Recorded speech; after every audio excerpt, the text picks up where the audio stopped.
We're a bit taken by time, so I would now like to open the first panel discussion. I think this will be fully online, and I would therefore like to hand over to the editor-in-chief of High North News, who will have a discussion with senior officials on Arctic governance. I don't know if Arne Holm is online with us. Mr. Holm, can you hear, see me?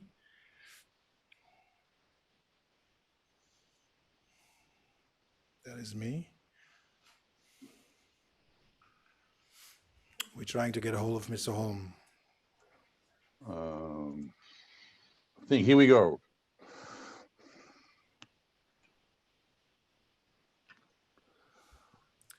Can you hear me now? Very well, Mr. Holm. The floor is yours. Thank you so very much, and good afternoon, everybody, and thank you for the invitation to moderate the first debate of three during this year's Arctic Future Symposium. As you said, my name is Arne Holm, and I'm the editor-in-chief of the international Arctic newspaper High North News, which covers business and politics in the Arctics on a daily basis. Among that, also, of course, we're following pretty close the Arctic Council. We are based here in Bodø, where I'm sitting now, together with 9% of the Norwegian population living in the high north. The headline for this panel is Arctic governance, looking into Arctic governance 25 years after the establishment of Arctic Council, to look into what kind of changes, what kind of needs, and how do Arctic governance through the Arctic Council work. 4 of the member states of the Arctic Council is represented in the panel I am going to moderate the next hour. We have participants from Russia, we have from Norway, Sweden, and Iceland, which means that half the Arctic Council is presented in this panel. I have agreed with the panelists to give them the floor to present their view before we go on the debate. A debate that I also invite all the audience to take part in, to ask questions or give remarks. And I'm first going to present the panel. We have Nikolay Korchunov, chair of the senior Arctic official and ambassador at large for Arctic cooperation within the Ministry of Foreign Affairs for the Russian Federation. From Norway, you will meet Mr. Morten Høglund, senior Arctic official for the Ministry of Foreign Affairs in Norway. We have from Sweden, Lousie, Calais, ambassador for Arctic affairs. And not at least, we have from Iceland, Pétur Ásgeirsson, also a senior Arctic official from the Ministry of Foreign Affairs of Iceland. To start this session, I would give the floor to my friend in Russia, Nikolay Korchunov. So please, Mr. Ambassador, the floor is yours.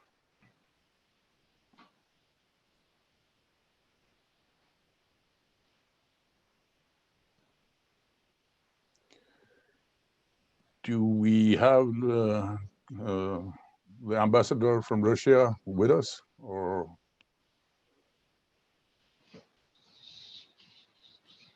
Can anybody sort that out?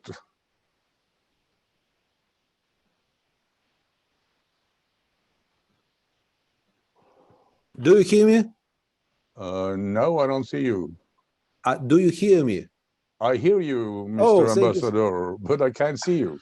Yeah, I have some problems with telecommunication because I'm the only one in this room and without my technician. And if you permit me, I will go in this format. Otherwise, I'm afraid I could lose connection. Okay, it's better that we can hear you than not hearing you at all. So please, Mr. Ambassador, we hear you clear and loud. Thank you so much, dear Arne, dear Arctic friends.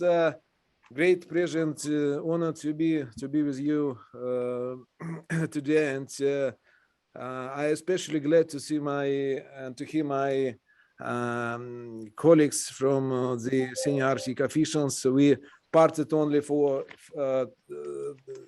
2 days ago seems to be in order to meet again on that case virtually on that public platform. And speaking about Arctic governance, we could say that from an international relations standpoint started gaining momentum in the 90s. During that time, many nations became aware of the rising threat of environmental degradation, and the term sustainable development was coined. Climate change was put high on the agenda during international meetings, and people became aware that the polar regions were disproportionately affected. During this time, it became understood that climate change has no borders. These environmental concerns offered an entry point to warm up relations in the Arctic following the Cold War.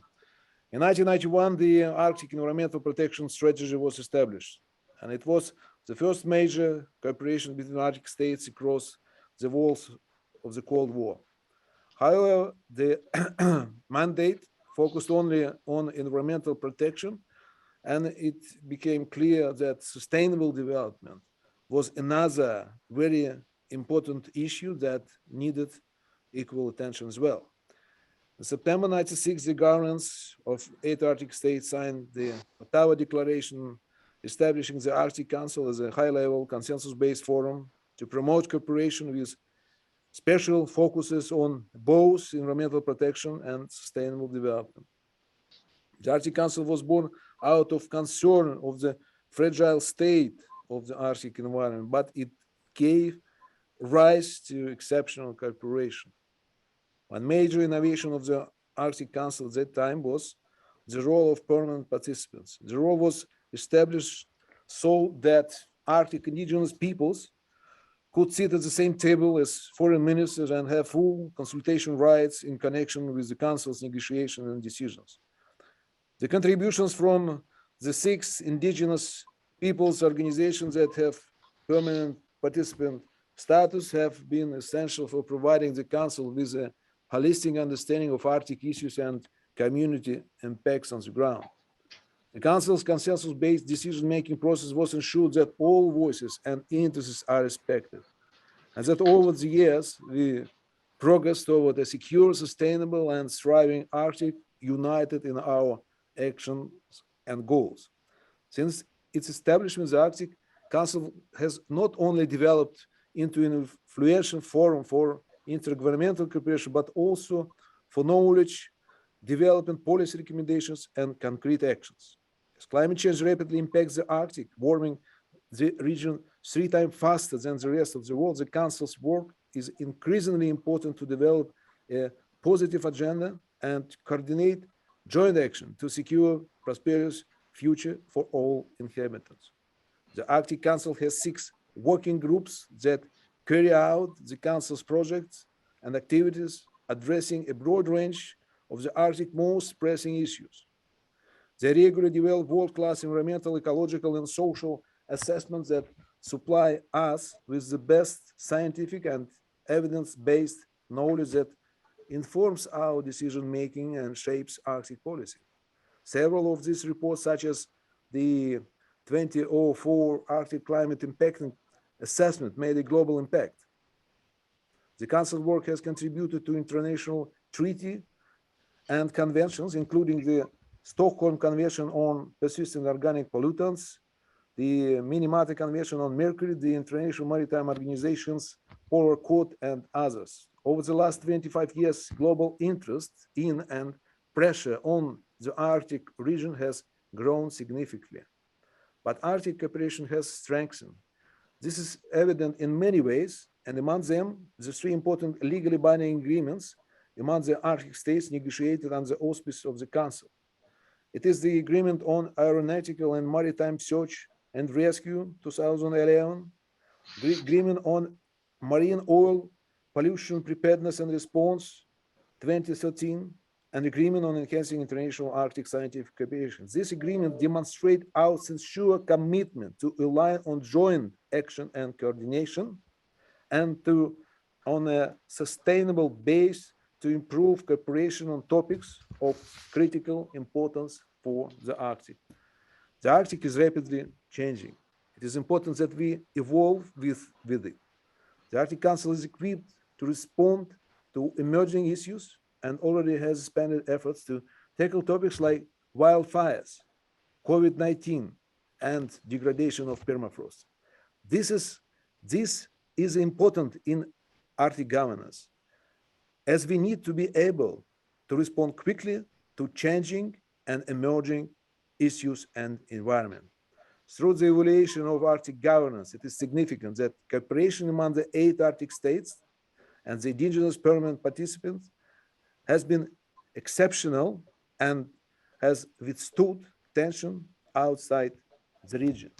Speaking about the uniqueness of the Arctic Council, let me point out several things. First, that is the role of permanent participants. Second, the operation of the Arctic Council, which operates on the basis of consensual basis, creating a tremendous amount of space for indigenous peoples and local engagement. Third is the bottom-up approach to decision-making. And last but not least, that is the uniqueness of the Arctic Forum. It is the only forum in High North tackling internationally on a multilateral platform the wide range of challenges and threats associated with so-called soft security and rapidly expanding human economic activities in the region, as well as climate change. So, Mr. Holm, I will stand here and be ready to any comments or questions it could occur. Thank you so much. Yeah, thank you so much, Nikolay Korchunov. Could I just, a quick question. I mean, you draw the lines back to the Cold War when you describe the development of the cooperation in the Arctic Council. Does today's situation make any challenges on the cooperation within the Arctic Council, seen from your point of view?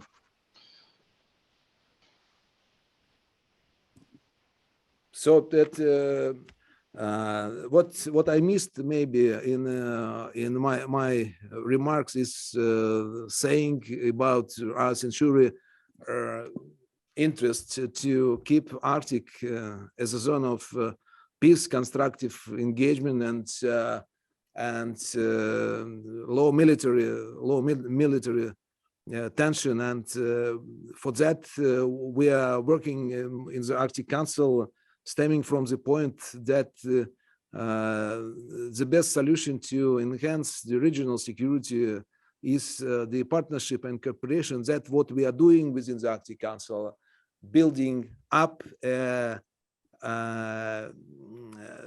wide and solid partnership in the interest of sustainable development of the entire Arctic region, and doing that not only alone, but engaging non-Arctic states, organization, and other stakeholders. And in this work, the Arctic states are leading and playing a leading role, consolidating other in their endeavors to achieve the goals we set up. And we elaborated and which are arriving with the Arctic Council strategic plan our ministers adopted in Reykjavik Ministerial Declaration in May this year. Thank you. Thank you, Nikolay. We'll get back to you when we open up for the debate also with the audience. Next on my list to make an opening speech is you, Morten Høglund. Are you ready to take the floor? Yes, thank you, Arne, and dear participants. And a lot of good things have already been said, and Ambassador FIFA definitely outlined the overall Norwegian view regarding Arctic policy, and I will try not to duplicate too much. And Nikolay, our chair, great to hear you again. And he outlined very well what is the Arctic Council is all about.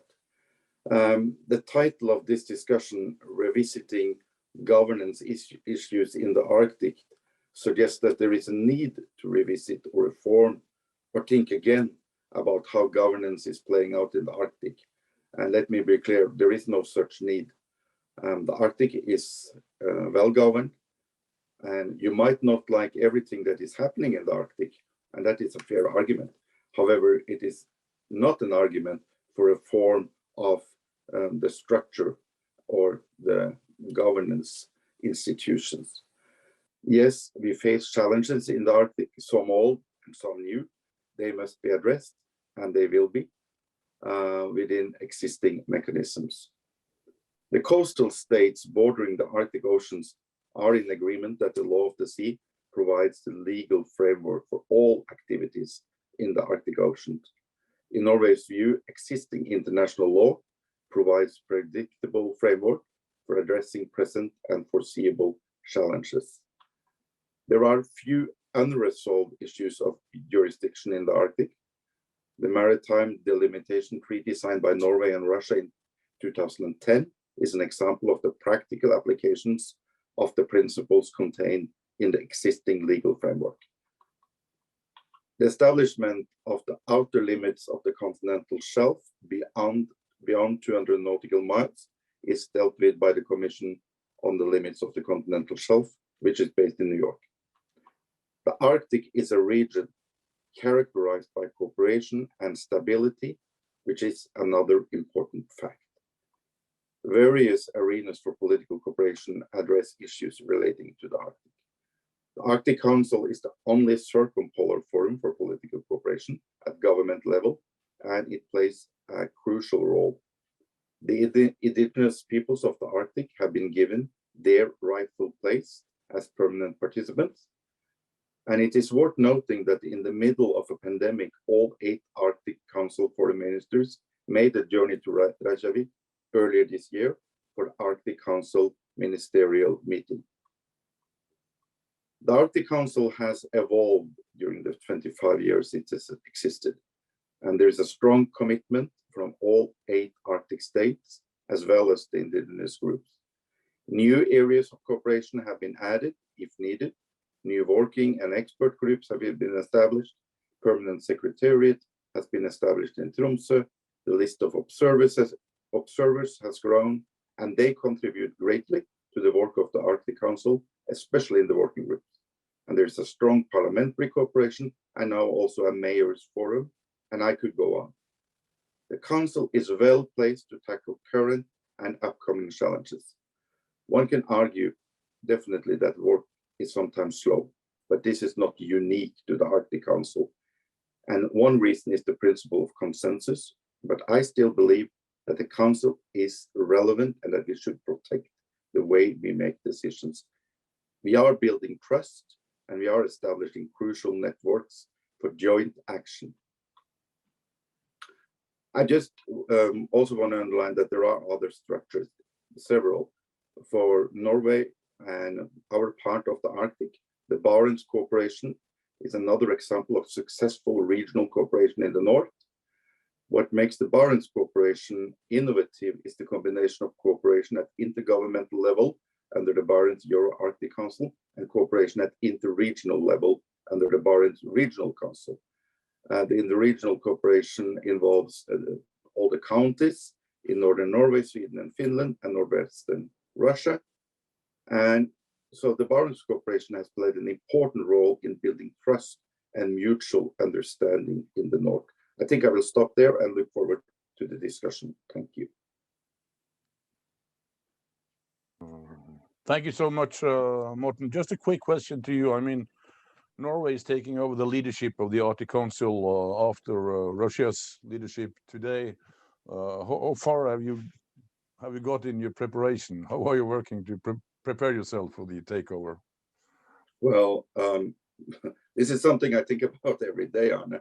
And we have, as you are very well aware, we have many stakeholders in Norway, in virtually all sectors of life, who has a stake or an interest, not least in the northern region, but also beyond that, in academia, in different ministries and NGOs and so on. So part of the process now is consulting with all these stakeholders, getting their input, getting their engagement, discussing what could be priorities, what should we strengthen, what kind of project could we look into. But I would also like to say that we are working in a corporate spirit with the Russian chairmanship, and we just came back from Russia, and we are of course looking how we can take the issues which Russia and previous chairmanships have been working strongly on and move on these issues in a cooperative spirit. So the chairmanships definitely stand alone, but they are also connected, and that is something we're looking very closely at. Thank you. Thank you again, Morten, and we will of course get back to you as well. But we move to your neighbor in Sweden, Ambassador for Arctic Affairs, Lousie Calais. Can you hear me loud and clear? Yes, I can hear you. Can you hear me? Yeah, I hear you loud and clear, and welcome to the panel. I give the floor to you. Thank you. Well, I do apologize. First of all, I have a terrible cold and a fever. This last year and a half of isolation, every time I step out of my home office, I seem to get a cold. And on top of that, my neighbors above are renovating, so there will be some drilling. So I think I'm gonna be very short today. And a lot of things have already been said in the introductory remarks, and also by Nikolay and by Morten.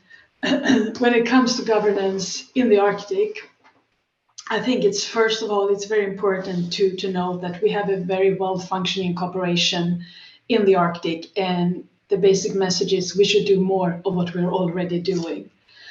I think there are three main reasons why the cooperation is working. There is, first of all, a strong will by all the Arctic states to cooperate and to keep the region a region of low tension. And we also see a need to cooperate on the cross-border challenges. Second, is also already also mentioned by many, the legal framework is in place and it is respected. UNCLOS is at the core, but you also have the IMO Polar Code, and also what Nikolay mentioned, the three international agreement negotiated by the Arctic Council, and there are others as the latest, the fishery agreement. And third, we also have the framework for cooperation is in place with the Arctic Council at its core, where the 8 Arctic states, together with the representative of 6 indigenous organizations, cooperate with the participation of interested non-Arctic states and other organizations as observers. And in our region, as Morten mentioned, we also have the Barents Euro-Arctic Cooperation Council, which is very important to us. I think when we look back where we are right now, I think we're at a very good place. In May, we had the Reykjavik Ministerial. That was really a success. I think we all were a little bit nervous how it would end, but it was a very, very good meeting. We had a very strong declaration. It was the 25th anniversary of the council, and we came out of that very, very strong. As Nikolay and Morten mentioned, we adopted the first strategic plan for the council that really set out where we're gonna, cooperate, or we're gonna have to take care of from the next 10 years. And I can be short on that. And just lastly, I just want to say, we just returned from a week in Salekhard. It was the first meeting under the Russian chairmanship in person, first executive meeting and the plenary meeting. So we have also the observers there for 2 days. And I think it was a very, very good meeting. And also a big thank you to Nikolay and our host in Yamal. It was truly a very special experience to be there. And I feel very hopeful for where we're going forward. Russia has a very ambitious chairmanship program, and they have a very ambitious plan for the implementation of the strategic plan, which we support. And at least from Sweden's side, we want to contribute to a successful outcome of the Russian chairmanship. It's in our interest for the Arctic cooperation as such and for the future in the Arctic. And lastly, I should also say that we welcome international cooperation in the Arctic also with non-Arctic states and non-Arctic actors. But we do then want to underline the need for them also to really respect both international law and the established cooperative forum. So I'll stop there. Thank you.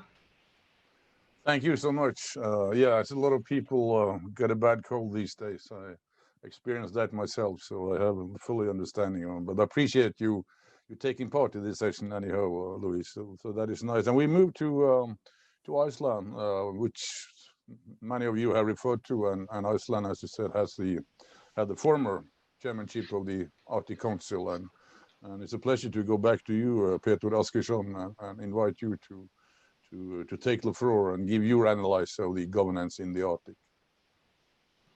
Thank you, Arne, and good afternoon, everyone. Dear Arctic friends and colleagues, it gives me great pleasure to be here with you today, albeit virtually. I, as most of us taking part in this discussion, have just last weekend returned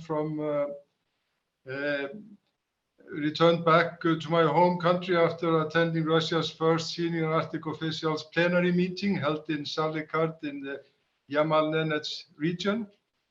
And I would like to take this opportunity to congratulate the Russian chairmanship and especially Chairman Nikolay Korchunov on a meeting that was both well organized and in every way superbly executed. I have sometimes heard the notion that governance in the Arctic is somehow fundamentally different from other parts of the planet. It is true that a large part of the central Arctic region are outside the borders of the 8 Arctic states. This, however, does not mean that international laws and treaties do not apply. The Arctic is by no means a lawless no man's land.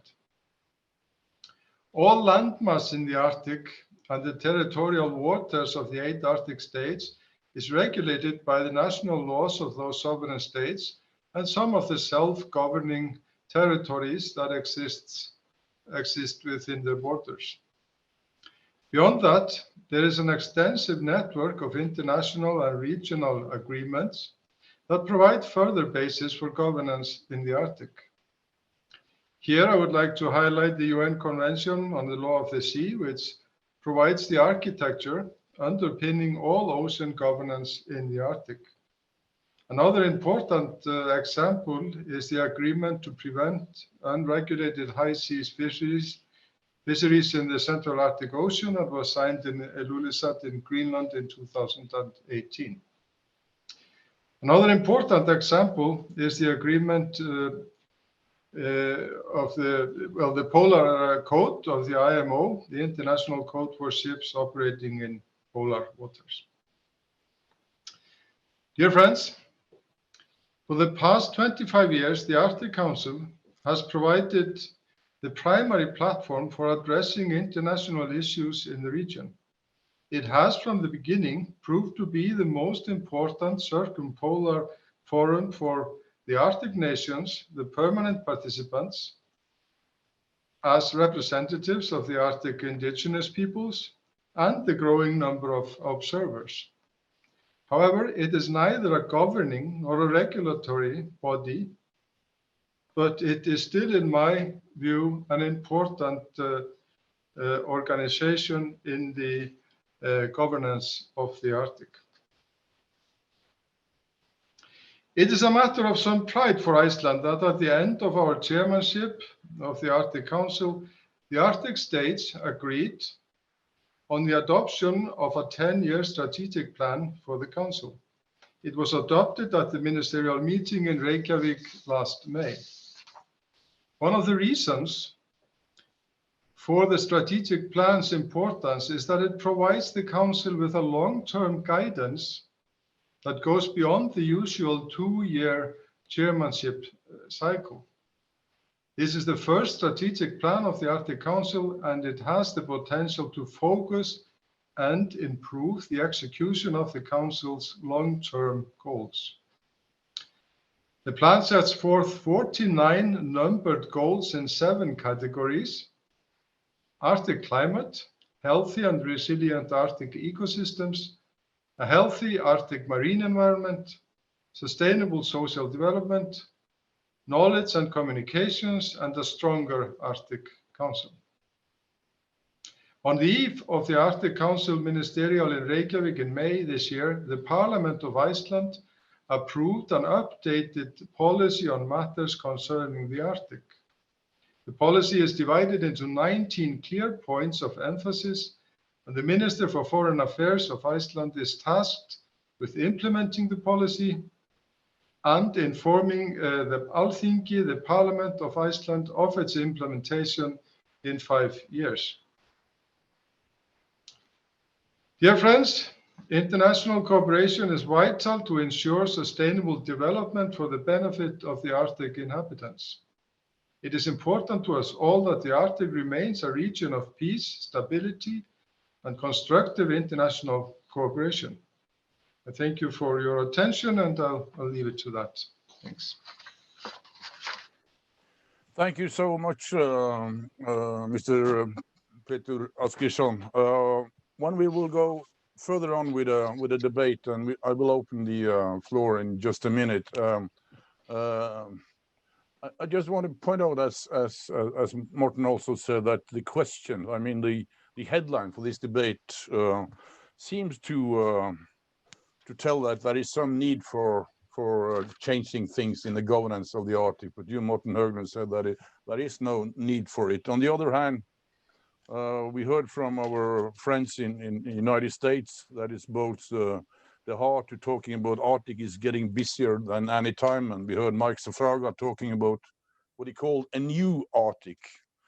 He says it has never been more important than it is today, and Arctic is playing a new it's part of a new global reality. So in a way, these analyses could tell, combined with just what Pétur said, building a stronger Arctic Council is one of the long-term goal. So I would just like to, if any of you could respond, or do you all agree with what I heard from Morten Høglund? There is no need for any changes. Anybody want to react on that question? Please raise your hand. I can see. Yeah, come on, Nikolay. The floor is yours. You have to unmute, I think. Here we yes. go. Yeah. First of all, as far as I understood Morten, he meant that there no need for any serious restructuring or any decision with regard to Arctic Council or the scope of the activity. So that is remain a unique form of cooperation between the Arctic states, with greater involvement of the permanent participants and the indigenous peoples. They are part of the Arctic population. We should maybe give even stronger attitude and attention to the social issues. What we are now doing in the Arctic Council is chairmanship, getting Arctic Council closer to the people through the people-to-people cooperation, through the regional cooperation, and people-to-people and region-to-region cooperation. That is the tasks and goals we agreed to embed into the strategic plan of the Arctic Council. So with that, arriving the new maybe era of the Arctic Council, because Arctic Council itself, it is the represented by SAO, SAO is the derivative of the state function. And we should understand clearly that we are representing the state. States are important, but they are not only in the Arctic region. To apply holistic, inclusive approach, having all actors involved to our activities, then we will have the music, so to say, harmony in development of the entire region. And there are no contradiction in that with what our American colleagues said about the Arctic globalizing, and Arctic states is Arctic Council is also globalizing, because we are more and more attention paying to non-Arctic states, to our observers and non-Arctic players. We would like to constructively engage them into the activities of the Arctic Council and the International Arctic Cooperation in a way that not creating a new dividing lines with the respect to the existing format of cooperation where the Arctic states are leading. That is the natural. There are no contradiction with that. And I think that if we be successful, we could combine both of what our American partners saying, that we should be internationally up to the challenge, and challenge is we becoming more and more globalized. But at the second time, we should be cautious, maybe conservative, and that's what Morten exactly meant, that no need for any new organization or any restructuring, maybe some adjustment within the Arctic Council, but that is something we are already establishing new task force, expert group, and others. So that is normal. That is the tasking from our ministers to see whether the need for restructure, whether the existing structure up to those challenges and the goals deriving from strategic council. And we will work on that in the context of the implementation of the strategic plan of the Arctic Council. That is the task of our chairmanship. And in case our chairmanship will settle all those multiple taskings arrive from both ministerial and strategic plan, it's the precondition that the Norwegian chairmanship will be efficient and effective. You know, it means that they will not dealing with them. So we are working in the Arctic Council in a most close cooperation between the South, discussing those issues we are discussing now publicly. So we are nothing to hide in the Arctic Council, that is for sure. Thank you. Thank you so much. And you use the phrase harmony. And when I look at your fellow panelists, they are all, it seems like they agree totally in what you are saying. Anybody want to respond to the same question? Yeah, come on, Pétur. As I said in my opening statement, all land mass in the Arctic is governed by sovereign states. The Central Arctic Ocean, for that we have the United Nations Law of the Sea Convention, the UNCLOS, and all 8 Arctic Council member states support the convention, and they're all signatories and have all ratified it except one.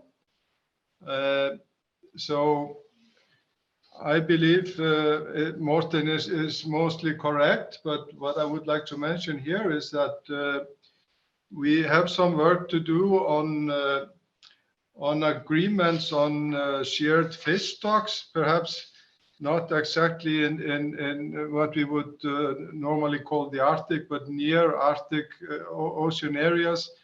There are species migrating into Icelandic waters that are of high importance to us. Pelagic species such as herring, blue whiting, mackerel, and cabelin. And to ensure science based sustainable sharing of catch levels recommended by scientists and advice from the ICs, it is important that the states concerned come to agreements on fishing from these stocks. The legal framework for these negotiations is certainly in place, but unfortunately, agreements have not been reached for 3 important species: mackerel, herring, and blue whiting. The states concerned all agree that scientific approach should be the basis for these agreements, but they have not been able to agree on the sharing of the quota. It is, however, to be noted an exemplary agreement has been made for capelin for almost 4 decades between Iceland, Greenland, and Norway.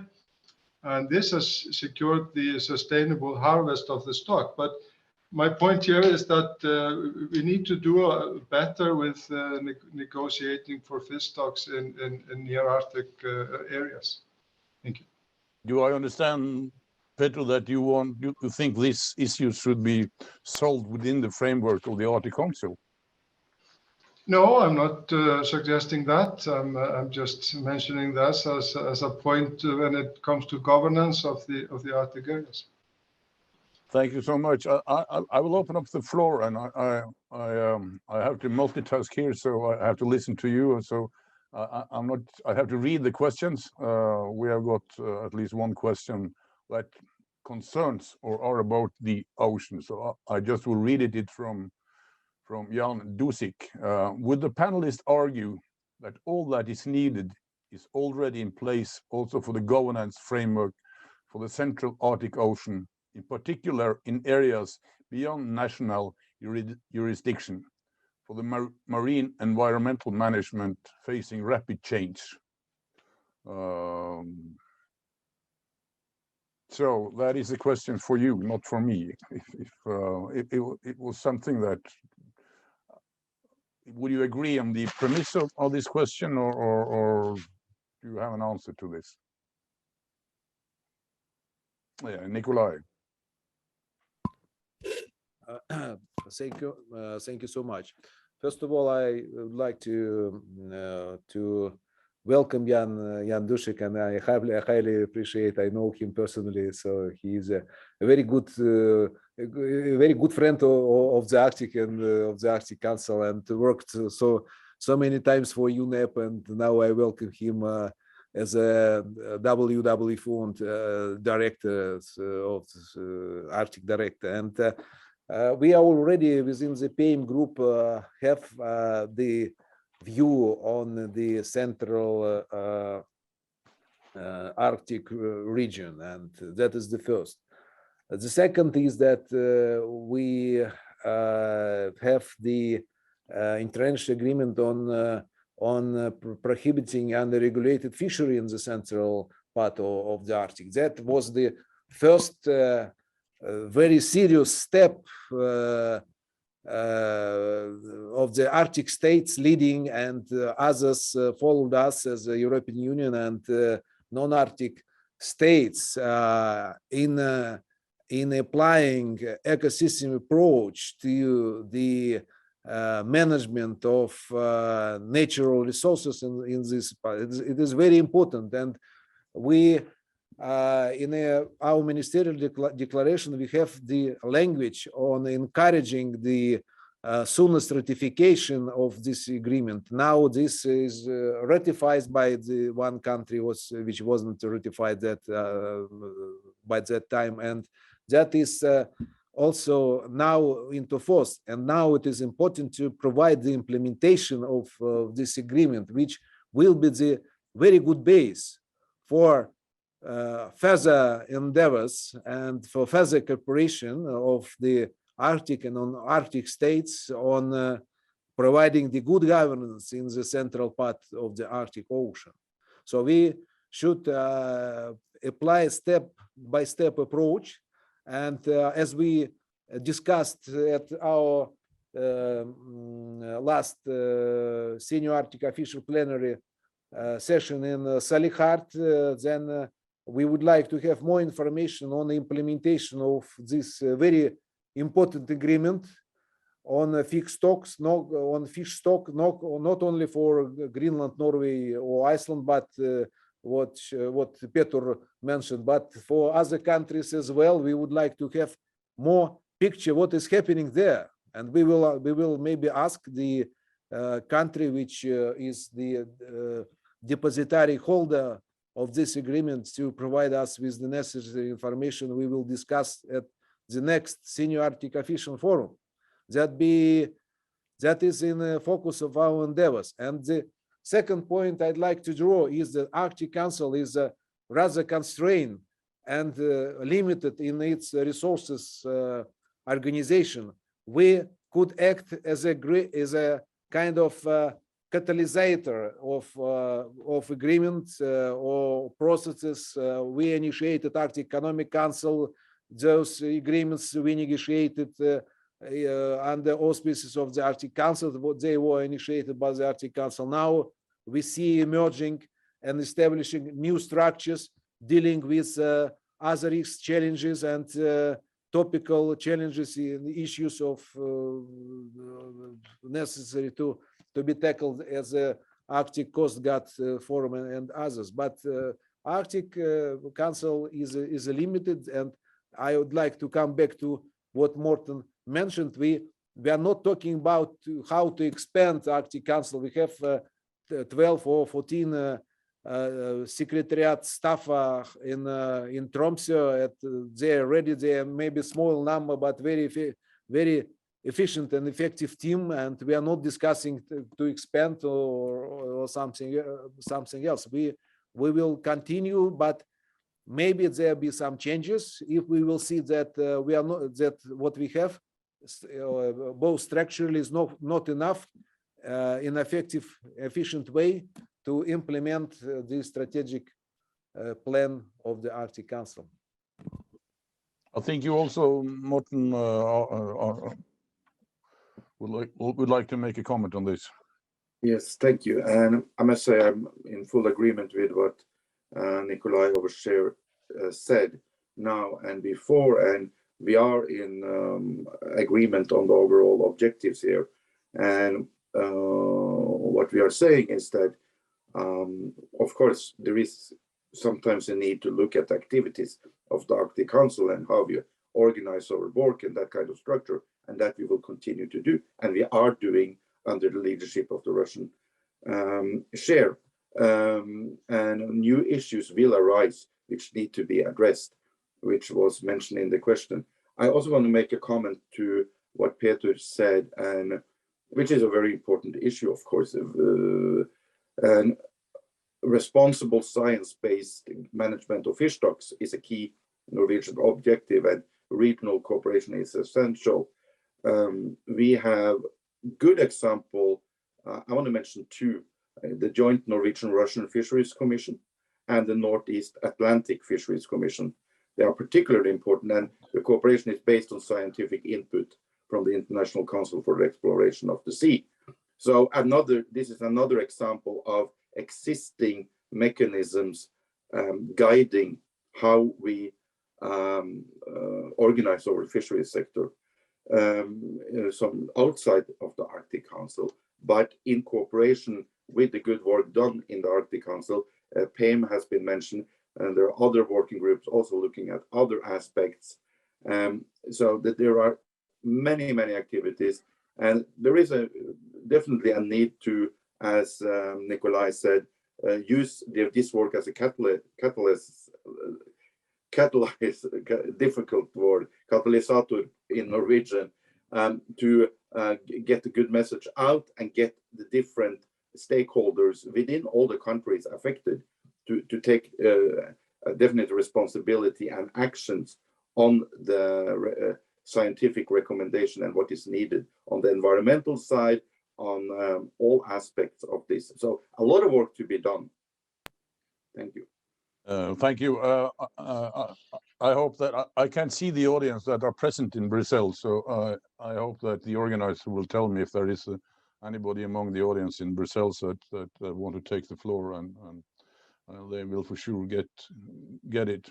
One more question for me, actually, or more most of the issues you have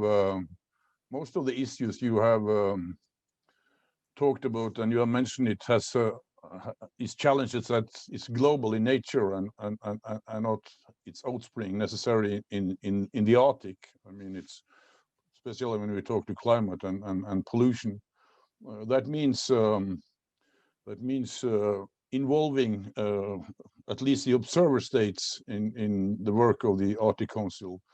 And what level and how could the observer states like European Union, like China, should they be more involved in the work of the Arctic Council on these global issues? And how do you balance this towards the national decision that is going to be taking place, whether that be oil and gas or other issues? Do you agree on the level of the observer states' work in the Arctic Council? Feel free to take the floor. We go to Sweden. Thank you, Louise. Thank you. I'm going to let the others add to my comment.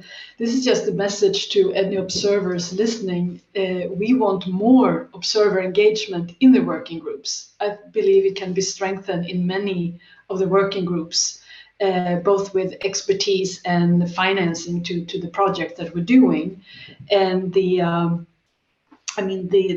rules and procedures for observer participation is there and everything. So from our side, it's just a warm welcome to engage more in the working group. Thank you.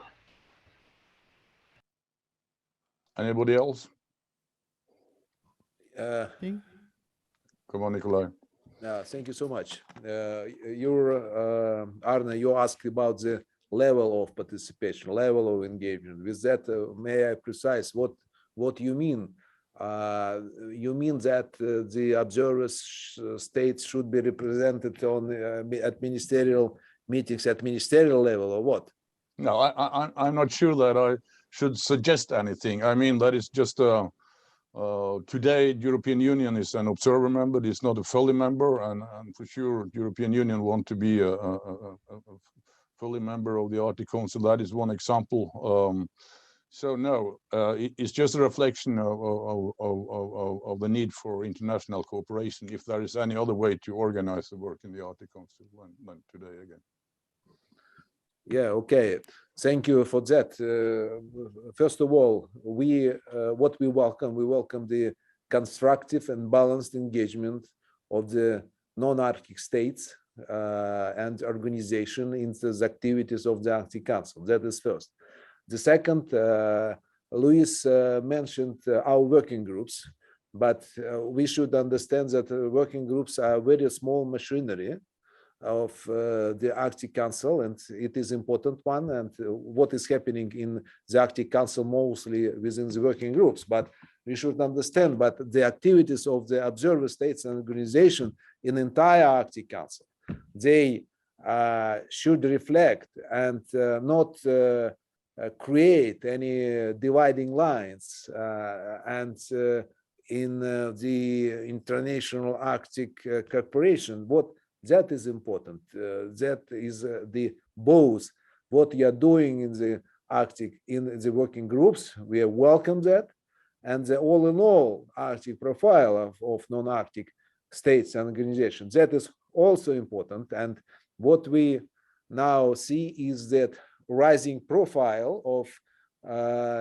non-Arctic states and organizations in Arctic affairs. That is the new phenomenon. That is something maybe the American partners talked. I wasn't at this session, meaning that it is globalizing, but globalizing or globalization of the Arctic Council or Arctic being globalized, arriving with the global players Arctic agenda. That is important to take into account. And for us, of course, for the Arctic states, all the activities of the non-Arctic states and non-Arctic states organizations, both within the Arctic Council and in the Arctic, that is the matter we should take into account. Thank you. Arne, this is Turgle Peterson. Can I ask if you can hear me? I think I will go back to Brussels actually, because as the organizer tell me, there is a couple of questions from the participants in Brussels. So if you have a microphone or anything, so we are I'm pleased to take your question. I'm a senior expert in the External Action Service of the EU. Can you hear me? Not so good, I'm afraid. Can I ask if anybody, Korchunov, can you hear me, or Louise Calais? We can hear you, but I think it seems like you have a bad microphone actually. So Okay, you're it's a big microphone, and I'm speaking directly into it. But maybe no, it's better now. It's better now. So please. We have to turn it on, maybe. Please. Mr. Holm, there comes a first question from the audience in Brussels. You're welcome. Is this better? Yeah. Okay, so I'm Torkel Petersen. I'm senior expert for Arctic matters in the External Action Service, working with Michael Mann and the Arctic team in that side of the room. As you know, we're co-leads with the Commission on the joint communication that just came out recently. I understand fully the signal that all of you SAOs are sending that the structure of the Arctic Council is sufficient. And then the question that comes to my mind is, what new challenges can come, not requiring changes to this structure? And let me just give you an example. Currently, of course, we have COVID and Corona limitations to much tourism. But I was just wondering, what will happen if a cruise ship with 500 or 2,000 passengers runs into trouble north of Svalbard or north of the Wrangel Island? Isn't that going to be beyond the scope of anybody's current thinking? How will you handle a challenge like that? I could come up with other examples, but let me just give you this nice civilian but difficult communication challenge if something like that happened. Okay. Should we take another question? I will get back to the panel, but so we don't run out of time before all of you have asked your question. I think there was one more in Brussels. Is that right? Thank you. Can you hear me? Yeah. Yes, thank you very much. My name is Arthur Amlo. I am a French postgraduate student in Lille. My question is the following. So if I recall correctly, the Arctic Council and the Arctic Economic Council have met for the second time in Salihar. What importance do Russia, Iceland, Norway, and Sweden respectively give to the Arctic Economic Council and its capacity concerning the growing socio-economic issue of the Arctic? Thank you very much. Okay, I hope the participants on the panel did understand the question. The first one actually was in law, no, not the law of the sea. There was seamanship, and the example was what will happen if there was an accident with a ship north of Svalbard. And I first go to you, Nikolay. Thank you so much. I recall what is happening, this incident. It was if I recall, 24th of March, 2018. And the ship was one of the most modern. That we took notice, and after that, within the EPPR working group, together with the Arctic Coast Guard Service, what we redoubled our attentions and the planning with regard of such an incident, which could be arrived with the enlarged cruise shipping in the high north. And that is something we are working on within the Arctic Council and take very seriously, because what we observing is that the plans for the cruise shipping in the Arctic is on rise, while they are not arriving more capacities in terms of ships and other navy capabilities, and means that we should coordinate with each other, I mean the Arctic states, more productively and effectively. That is first. And what is the second? The representative of the external service mentioned only one fragment, or it means cruise shipping. But what is more important, and we are focusing, it's one of the priorities of the Russian chairmanship at the Arctic Council, is that effective management of the risks and challenges, including ecological one, arriving with the increasing human and economic activities in the region. That is thinking there, the holistic, inclusive approach to all threats and challenges which are associated with the range of the emergencies, risk challenges we are dealing. Mostly they are of the soft security nature. That is first. The second question was about the Arctic Council and Arctic Economic Council cooperation.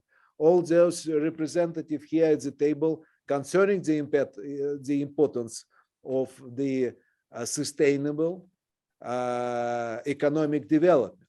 With sustainable economic development in the Arctic, deriving the benefits for its inhabitants, for indigenous peoples.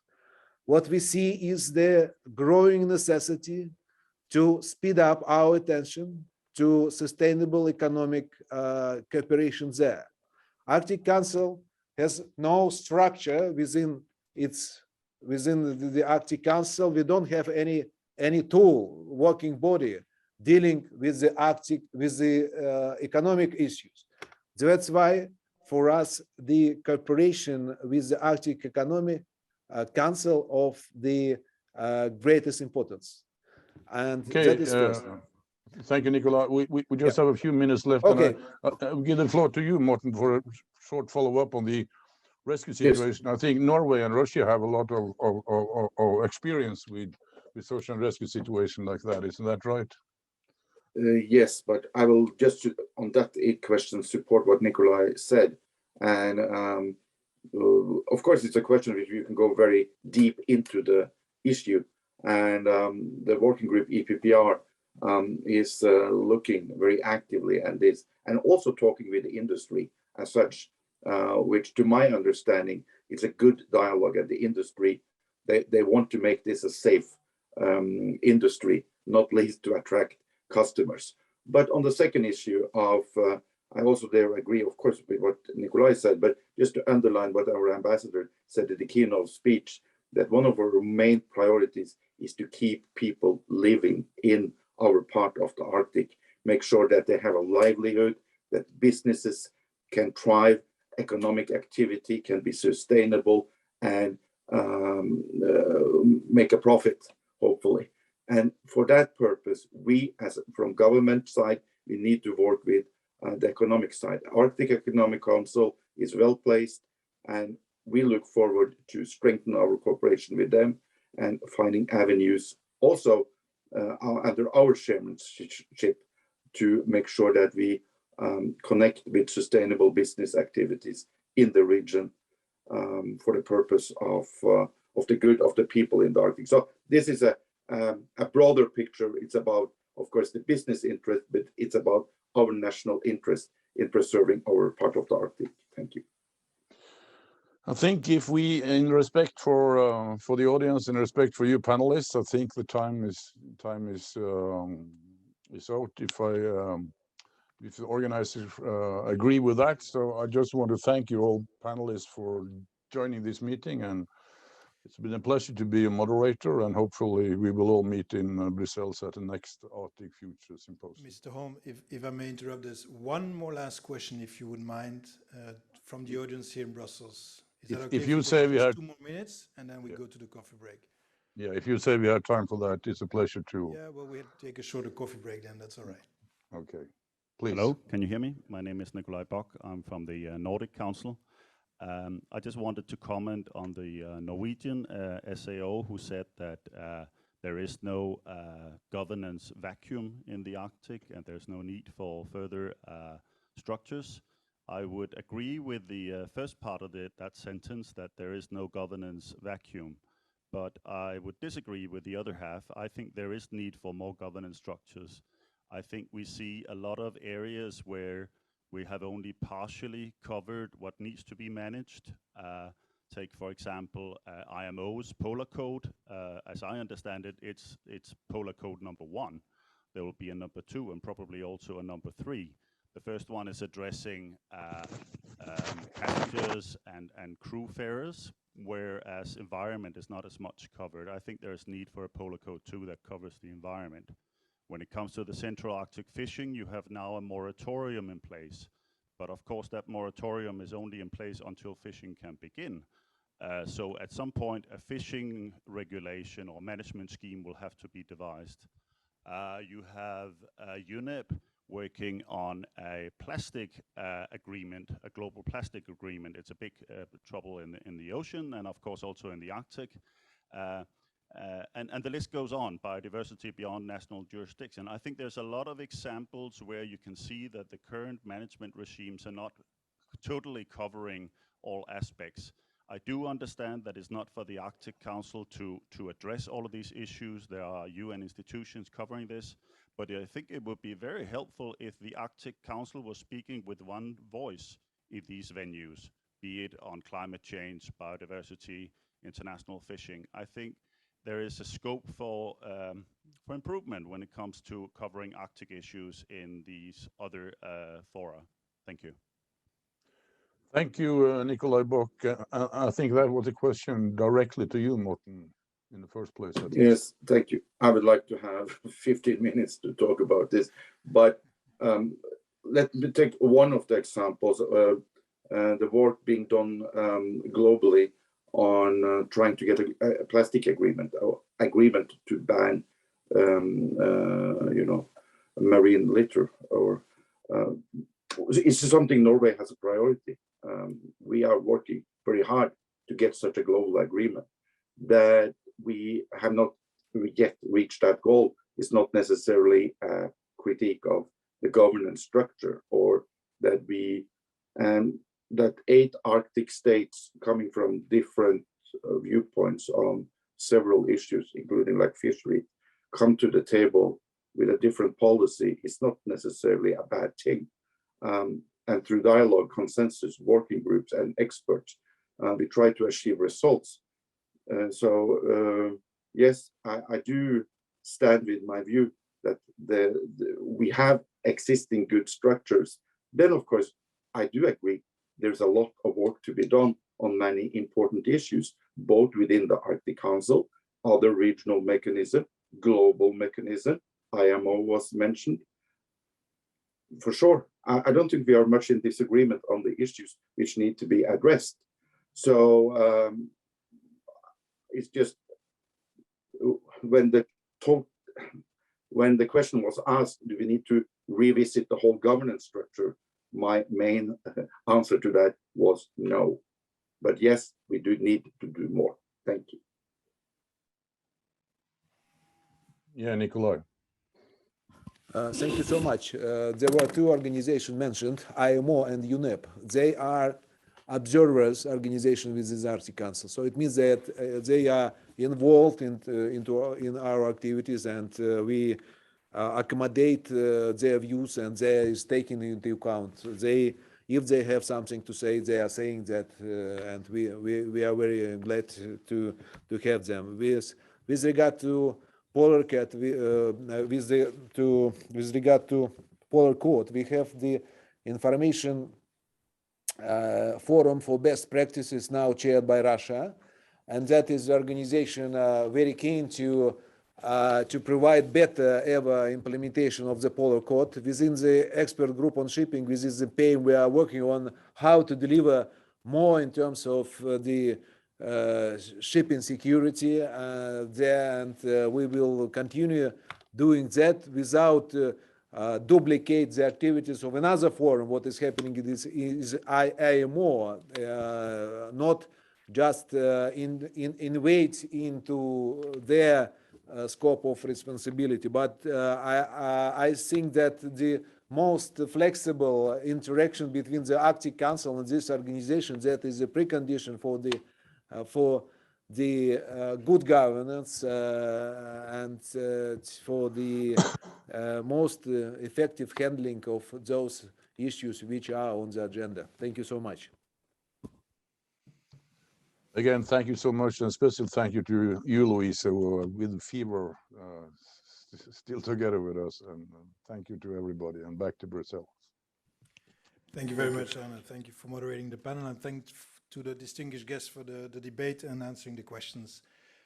We would like now to take a 30 minutes, well, a bit less, it's a 25 minutes break before we go over to the second panel discussion. Thank you.